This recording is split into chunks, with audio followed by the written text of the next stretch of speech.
কালকে যাদবপুর বিশ্ববিদ্যালয় মাননীয় শিক্ষামন্ত্রী পার্থ বসুর ওপর যে পূর্ব পরিকল্পিত হাঙ্গামা বা হামলা হয়েছে, আমি তার তীব্র ভাষায় নিন্দা করছি।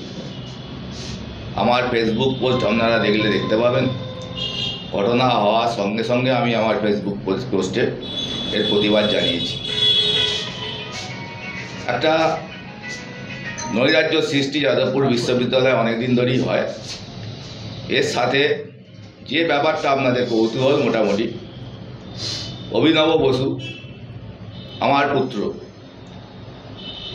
এবং করোনা কালের পর থেকে ও অভিনব বসু যাদবপুর বিশ্ববিদ্যালয়ে থাকে এবং ছাত্র ফেডারেশনের সাথে ও যুক্ত আছে।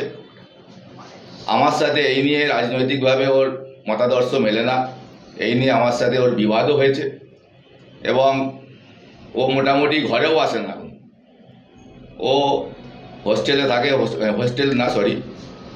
একটা মেসে থাকে এবং ওর যাবতীয় পড়াশোনার খরচ ও স্কলারশিপের টাকা চালায়। আমার সাথে ওর কোনো রকম এই মুহূর্তে সম্পর্ক নেই। তবুও কালকে ও সামান্য আঘাত পেয়েছে। আমার কাছে যা খবর আছে ও সুস্থ আছে, ভালো আছে। আর এর বাইরে বিভিন্ন প্রেস মিডিয়া আমাকে প্রশ্ন করেছে, তার জন্যই আজকে এই প্রেস মিট আমি করছি। আমি মমতা বন্দ্যোপাধ্যায় আদর্শে বিশ্বাসী। ছাত্র জীবন থেকে ছাত্র পরিষদ, তারপর মমতা ব্যানার্জির সাথে যুব কংগ্রেস, ভবিষ্যতে তৃণমূল। 97 সাল থেকে আমি তৃণমূল কংগ্রেসের সঙ্গে যুক্ত। তৃণমূল কংগ্রেসই আমার পরিবার। তৃণমূল কংগ্রেসের সমস্ত কর্মী, টাঙ্গাইল কেন্দ্রের সকলেই আমার পরিবারের সদস্য। আমি মমতা বন্দ্যোপাধ্যায় ছাড়া কিছু বুঝি না, এবং আমি যখন মারা যাব আমার মৃতদেহের ওপর তৃণমূল কংগ্রেসের পতাকাটা যেন থাকে, এটা সকলেই জানে। আমি কি হারে তৃণমূলকে ভালোবাসি, মমতা বন্দ্যোপাধ্যায়কে ভালোবাসি, এবং কিভাবে টাঙ্গাইল কেন্দ্র তৃণমূল কংগ্রেসের সভাপতি হিসাবে, সাংগঠনিক সভাপতি হিসাবে কিভাবে মানুষের সাথে থাকি এবং মানুষের সঙ্গে সবসময় আমি চলার চেষ্টা করি। আমি এই ঘটনার তীব্র নিন্দা করছি। আর যারা যারা এই ঘটনার সাথে যুক্ত, আইনের পথে চলবে। আইন যদি তাদের কোনো রকম শাস্তি দেয়, সেটা আমার মনে হয় ইমিডিয়েট দরকার। এই জিনিস দীর্ঘদিন চলতে পারে না।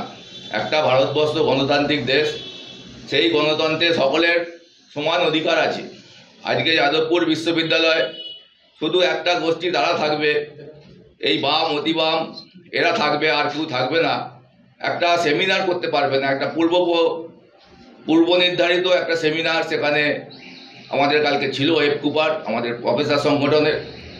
সেখানে প্রফেসরদের হেনস্থা করা হয়েছে, এবং সর্বশেষ আমাদের শিক্ষামন্ত্রী ওনাদের সাথে কথাও বলতে চেয়েছিলেন, ওনারা রিফিউজ করেছেন, এবং তারপর শিক্ষামন্ত্রীর গাড়ির ওপর হামলা হয়েছে। আমি এই ঘটনার তীব্র নিন্দা করছি, এবং দোষীদের অবিলম্বে শাস্তি দেওয়ার জন্য আমি আইনের যারা রক্ষক তাদের কাছে অনুরোধ করব। আমি দলের সাথে আসি।